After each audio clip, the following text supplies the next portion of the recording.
My name is Casey Cockrell. I'm a graduate student at Texas A&M Corpus Christi, and this is a presentation of my Geospatial Visualization Design class final project. It's titled 2016 Hop and Beer Production in the United States. I want it to include a little bit of information on the process of how beer is made, that it's primarily created from four ingredients. It's barley, which has been post-processed malted to produce as much sugar as possible. Water, which is usually sourced and treated locally at the brewery. Hops, which are a flower grown from a vine that are very specifically grown in the Pacific Northwest region, and it's critical to beer in the fact that it provides the bittering and aromatic qualities of the beer. And then yeast, which converts the flavorful sugar water into alcohol. I've included two pictures. One's of a hop field that you can see the production is a vine harvest, and the one on the right is a malting plant. It's a large industrial facility where grain comes in by rail, post-processed through the kiln process, and exported out by rail. The data sets I used for this project primarily came from the Department of Treasury, alcohol and tobacco tax per state. And then the U.S. State Department of Agriculture produces a hop report.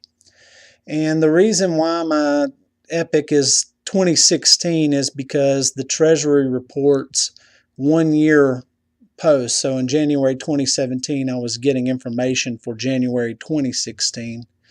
The GIS data that I used was from the Washington State Department of Agriculture. They were by far the most resourced. And then some county boundaries, state boundaries, simple shape files that I used. But surprisingly, Oregon and Idaho really had a huge lack of information on where crops were produced and what volume. So it was difficult to join those tables. The software I used was Adobe Acrobat. All the reports from the Department of Treasury are in PDF, so I had to convert to spreadsheet. And in Microsoft Excel, I manipulated those spreadsheets to change formats in cells, filter, cut and paste by value only to really manipulate, parse the data to how I want it to see it, and create tables for joins later on in Esri ArcMap. And this brings me to my first visualization, 2016 hop and beer production in the United States. And it's very compound. There's multiple information sets in this image. So I'd like to cover first the oblique angle. I had to export out of ARC into KML because I wanted that view that Google Earth provided of the whole projection of Earth spread out over the continental United States, kind of looking oblique, and using different color ramp scales for opacity, and also using color values by Jinx Natural Breaks and Esri. I could chloropleth map the United States at their political boundaries based on production. So you can see that Colorado, California, Texas, they produce 30% of all the beer production in the United States, 30 to 40%. The next little group would be the southeast area, Georgia, Florida. They produce 25% of all the beer in the United States. And I thought Missouri with St. Louis, Anheuser-Busch would be significant, but really Ohio is one of the largest areas that kind of goes out from there into Wisconsin, New York, Virginia, with Missouri kind of stopping on the way. The other thing I added was just my graph table information production of beer by barrels to the southwest, or on the lower left-hand corner of the image. And then I also included in yellow the areas specifically where hops are grown: Boundary County, Canyon County, Idaho, Yakima Valley, Washington, and Willamette Valley, Oregon, and a vertical graph that shows production of how much Yakima Valley outproduces Oregon or Idaho. You can also see that I wanted a line density flow chart over the top of all that would show volumes of distribution of hops to the producing states. And you can see Hawaii and Alaska, I think they account for like 1% of the beer production, but they still get their hops exported out of the Pacific Northwest. The next set of visualizations that I created were specifically from the National Hop Report, which broke down variety strains of the hops grown in each state.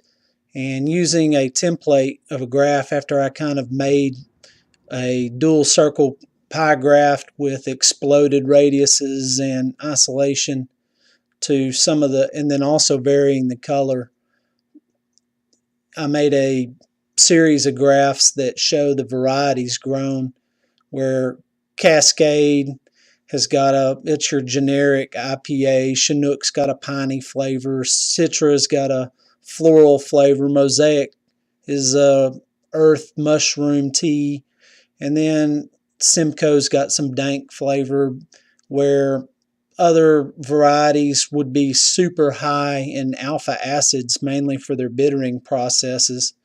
And you can see that this shows in that report 9 million pounds harvested yield in 2016 alone in Idaho. Oregon, I used the same template so that my graphs were similar, but I used a different, subset of just specifically filtered by Oregon, where you can see Cascade, Nugget, Willamette, specific to the Willamette Valley, Tettnanger, which is a noble German hop, but still they're at 12 million pounds.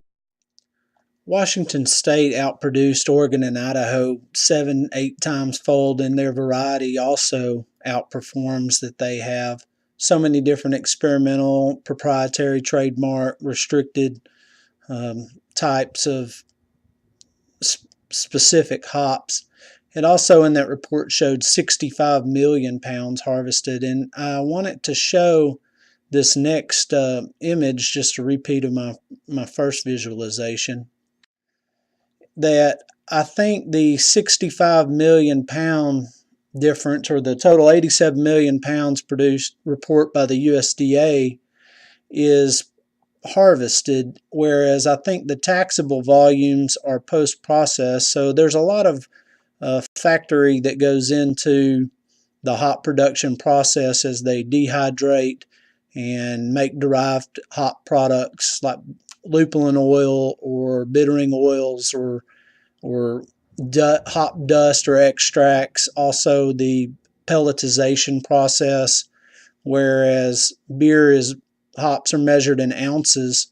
I think the USDA was focused primarily on pounds harvested, and the U.S. Department of Treasury is focused on applicable manufactured pounds. So that's why I wanted to show this one back again. So instead of 87 million pounds, it's really only showing 87,000. And I don't think I'm off by decimal places in my reports. I paid really, really close attention because this has bothered me quite a bit. And thanks for listening. If you have any questions or comments, put it on the discussion forums, and I can respond better that way. Thanks.